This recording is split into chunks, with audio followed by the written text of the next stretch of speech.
Good morning, students. Welcome back to the English Channel Prime. Student, today we'll learn a new lesson under the poem section, that is sonnet. Children, do you know the meaning of sonnet? Yes, it should be pronounced as sonnet. It is a 14-line poem with a fixed rhyme scheme. It is derived from the old Occitan phrase sonnet, meaning little song, and it is written by Toru Dutt. So let's first know about our poet Toru Dutt. Toru Dutt is a small little girl or a child prodigy born on 4th March 1856, and she is a famous poet and Bengali translator from the Indian subcontinent who had written many poems in English and French. Her poetry shows the influence of French and English poetry of the Victorian age. She used to write poems describing the nature or the heroic deeds, and she died at a very young age of 21. She died on 30th August 1877. So let's now start the pre-reading paragraph. Do you have a park in your town?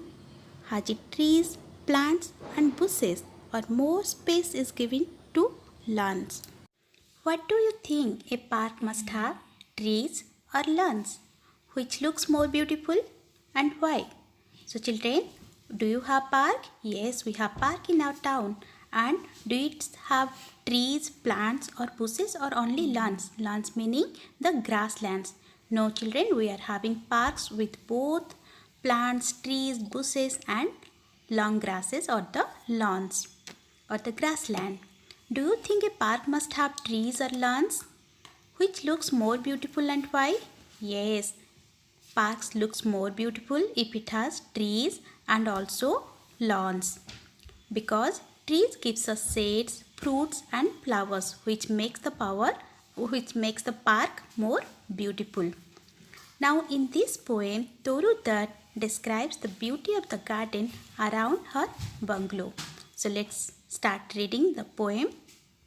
A sea of foliage girds our garden round, but not a sea of dull unvaried green. Sharp contrasts of all colours here are seen. The light green, graceful tamarinds abound. So children, let's first learn about these four lines.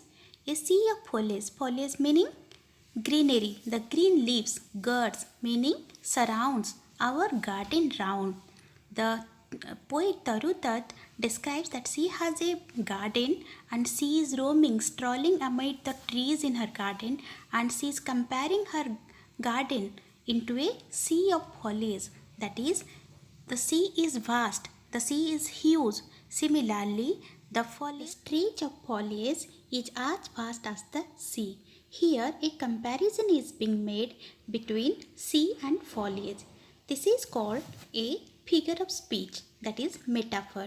Metaphor meaning a figure of speech in which hidden comparisons are made between two things but not using the word like or as or same as. It directly refers to one thing by mentioning another. So sea of foliage is an metaphor.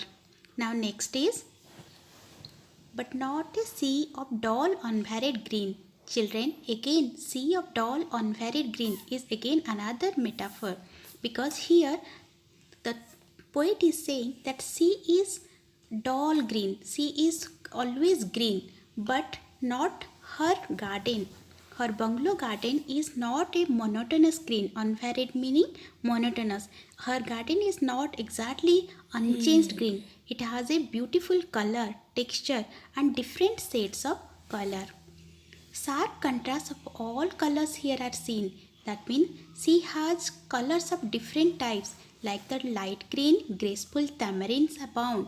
She has a color of light green color tamarinds, and also amid the mango clumps of green profound, and palms arise like pillars grey between, and over the quiet pools the simul's lean, red and startling like a trumpet sound. So children, Toru Dutt is saying that the sea has an unchanged green color but her garden is filled with different and exciting shades of green, like light green of the tamarind tree and also deep green of the mango grove. That means her garden doesn't have the same type of plant that will give a dull impression, but her garden has a mixture of all kinds of plants, colors, and textures, which could be a sea of foliage around her garden, which is more spectacular, and greenery surrounding her family bungalow. Amid the mango clumps of green profound, clumps meaning a group of trees, plants, bushes, etc. that will grow together. So among the mango clump of green profound means profound meaning deep, dark green, and palms arise. Palms arise here. The palms arise like pillars grey. Here the stately pillars or the stately straight palm trees are compared with the grey pillars, that is, they grow in between the fresh bunches of tamarind trees and mango trees. Children, here palms arise like pillars grey. See here the comparison is made with like. So this is a figure of speech called simile, because here like is used. So palms are compared with the pillars, grey pillars. So this is called simile. Simile meaning a figure of speech that directly compares two different things by using like or as. So here palms are compared with the pillars, that is a simile. Pillars meaning, children, you have seen the tall vertical structures while making the buildings. There would be stone pillars or wooden pillars. Those are used as a support for the building or the monument. So here the poet is comparing that the palm trees arise sky high like the grey pillars, and over the quiet pools the symbols lean. Over the quiet pools meaning here the poet is also having a big pool, in a swimming pool inside that garden, and the symbols it is a very beautiful tree having red color flowers. You can see in the screen.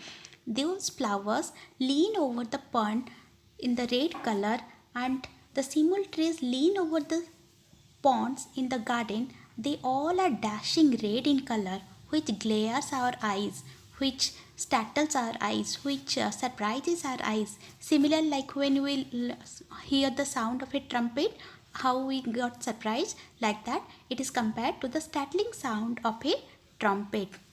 Red and startling like a trumpet sound. So again here another comparison is made between the red and startling like a trumpet sound. Like is used, so which figure of speech is this? Yes, it is simile. Quiet pools, again which comparison? Yes, metaphor. Next, but nothing can be lovelier than the ranges of bamboos to the eastward when the moon looks through their caps and the white lotus changes into a cup of silver. Again, the poet is saying she is enchanted by the bamboos in the east of the garden. She tells us that no other site in the garden is as lovely as the bamboo ranges. That means they appear like the mountain ranges when the moon peeps through their gaps in the moonlight, while the lotus transforms itself into a cup of silver, You can see in the screen, children. The moon shines through the bamboo trees. The white lotus looks like a silver cup. So this scene is the most loveliest for the poet. Next, one might soon, drunken with beauty, then or gaze and gaze on a primeval Eden in amaze. So children, here one might soon means will feel dizzy, will get excited, will get sunken with the beauty, drunken with beauty on a primeval Eden in amaze. In amaze meaning great wonder. In a primeval Eden means it's a first garden created by God for Adam and Eve. So the poet is saying that the scene is so enchanting, so beautiful, that one might almost faint intoxicated by the beauty, or she will fill in wonder at what looks like the Garden of Eden, the first garden by God made for Adam and Eve. And one might go on gazing, go on looking at that Eden in utter amazement, in utter beauty, This is the most beautiful garden on earth, created for the first human beings of the earth, Adam and Eve.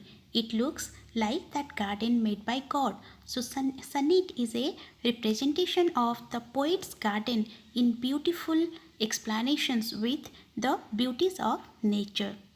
So this is all about the explanation. Hope you understand everything. Now let's know about the glossary or difficult words. Children, write down the first word. Foliage meaning greenery, that is leaves, especially the growing leaves around a tree. Gird meaning surround. Unvaried meaning monotonous. Abound meaning existing in large numbers. Amid meaning in the midst of. Profound meaning dark, deep and green. Soon meaning feeling dizzy. Primeval Eden, it is the first garden where Adam and Eve lived. Simulus means the silk cotton tree with maroon flower. Clump meaning a group of trees, plants, bushes, etc. growing together. Amaze meaning great wonder. So this is all about the glossary or hard words. Children, now let's have a little recap. Let me ask you few questions. Let's see how much you grasp. Recap.